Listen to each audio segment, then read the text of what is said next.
Olá, eu me chamo Danilo e vou apresentar uma sequência didática sobre números primos gêmeos. Primeiramente, o que são números primos gêmeos? Números primos gêmeos são números que diferem dois, ou seja, tem um par entre eles. São números como 5 e 7, 11 e 13, 17 e 19, ou seja, é um número primo, um número par e outro número primo. Quem seria o público-alvo dessa aula? Essa aula, preferivelmente, seria para os alunos do segundo fundamental, pois eles estão numa faixa etária de 12 a 15 anos e já têm uma base para poder aprender esse conteúdo. E normalmente estão vendo conteúdos similares ou próximos a este assunto. Então, é muito interessante que seja nesse momento que eles aprendam sobre números primos gêmeos. Qual que é o objetivo de ensinar sobre dessa sequência didática? O objetivo é desenvolver um raciocínio lógico e capacitar esses alunos de resolver situações e problemas, tanto que envolvam números primos gêmeos, quanto instigar cada vez mais esse raciocínio lógico na matemática. Qual que é a justificativa para ensinar números primos gêmeos para eles? Os números primos são fundamentais em muitas áreas da matemática, como na teoria dos números e para bancos, onde a criptografia, números primos são essenciais para a criptografia, também são essenciais na programação, de certa maneira. Então é muito importante que eles entendam números primos e entendam padrões dentro dos números primos, para que possam ser exploradas diferentes áreas da matemática, que esse aluno possa explorar diferentes áreas da matemática. Competências que um aluno precisa ter para aprender números primos gêmeos. O aluno ele precisa compreender certos símbolos matemáticos, ter uma certa noção de álgebra, para que a aula consiga ser mais orgânica e mais fácil, e que o aluno consiga compreender de maneira mais fácil o conteúdo. Ele precisa também compreender certas nomenclaturas e linguagens matemáticas para poder também compreender de uma forma mais clara o conteúdo. E também precisa compreender a matemática como uma ciência e uma ciência exploratória. Agora eu vou iniciar o plano de aula, sendo a sequência de aula por aula. A primeira aula seria a introdução aos números primos, onde a princípio seriam as definições de números primos, uma retomada, e as propriedades dos números primos, com uma certa contextualização, trazendo coisas do dia a dia para esse aluno, para ele se sentir no contexto, para entender de forma mais clara, fazer mais sentido para o aluno aprender. Com isso, após o conteúdo, seria passado um exercício onde eles precisariam identificar todos os números primos de 1 a 50, onde eles poderiam trazer diferentes métodos, seja por lembrança ou seja por algum outro método, que é para estimular o aluno desenvolver maneiras de conseguir resolver o exercício proposto. Como segunda aula, traríamos a definição de números primos gêmeos, trazendo a sua definição e propriedades.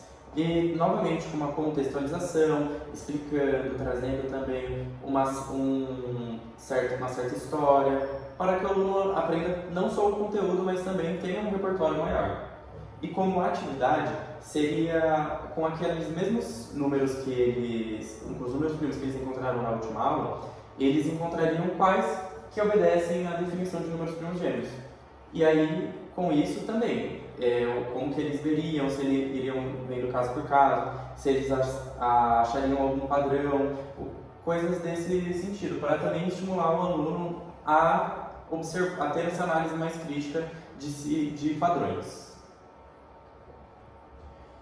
Como próxima aula, seria um algoritmo para poder identificar os números primogênitos, que no caso é o crivo de Aristóteles, onde traria uma contextualização da época do Aristóteles, e explicando um pouquinho como que ele é, como que ele chegou, o que isso pode ter ajudado, ou como que ele viu esse padrão.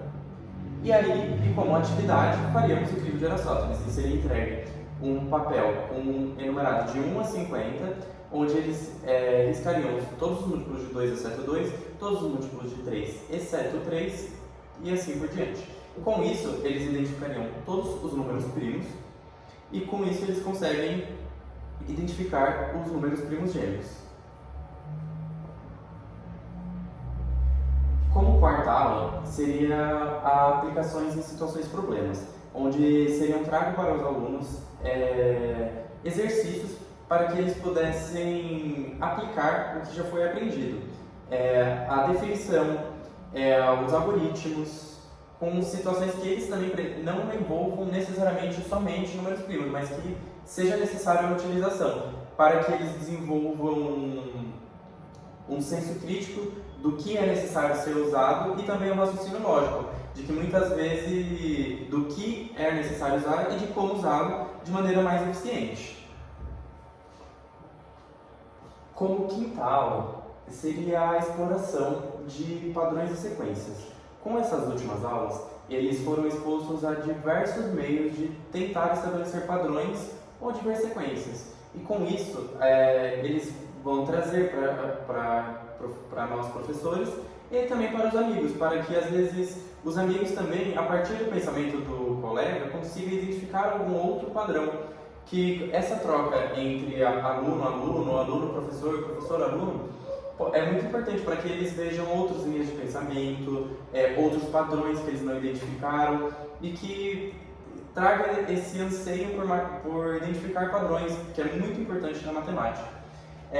Seja esses padrões na sequência de como eles estão distribuídos, ou em algum outro sentido, ou pela própria conjectura dos números primos, alguma coisa que eles identificaram, que eles relacionaram com outra matéria, com algo que tem, com algum conteúdo que teve algo similar, trazer exemplos, tanto de, às vezes, alguma aplicação, alguma coisa de fora, e com isso poder estabelecer, os alunos terem esse senso de padrão. Como sexta e última aula, seria feita uma breve revisão dos alunos de conteúdo, de principais pontos de cada aula, principais padrões tragos pelos alunos, principais dificuldades e, em seguida, seria aplicada uma avaliação aos alunos. Sendo uma atividade de 1 a 10 questões, 1 a 5 questões, isso vai ao que o professor achar mais adequado. Envolvendo situações problemas, exercícios de apenas resolução, porque o objetivo dessa avaliação é avaliar se o aluno entendeu o conteúdo, se o aluno entendeu as propriedades, se o aluno sabe aplicar essas propriedades, se o aluno entendeu os métodos que foram ensinados, e se o aluno consegue identificar quando é necessário utilizar numa situação de problema. Se o aluno tem um raciocínio lógico necessário para identificar esse problema. Como seria feita a avaliação dos alunos? Seria feito em todas as aulas, sendo desde a participação dos alunos, dúvidas tiradas, padrões encontrados e, obviamente, a avaliação feita, onde a avaliação teria um peso maior, mas não seria necessariamente o todo, onde a participação do aluno, a contribuição que o aluno trouxe para a aula e tudo isso agregue para que o aluno pense não somente na avaliação, mas pense durante toda essa jornada de aprendizado. Porque nessa avaliação incluirá as atividades que a gente trouxe, valendo nota também, as atividades entre eles e as atividades como uma atividade de feedback, onde eles tragam o que eles acharam do conteúdo, coisa que eles acharam fora pesquisando sozinhos, porque isso traz uma individualidade para o aluno, para ele ter essa curiosidade de ir atrás dos conteúdos, de desenvolver esse raciocínio.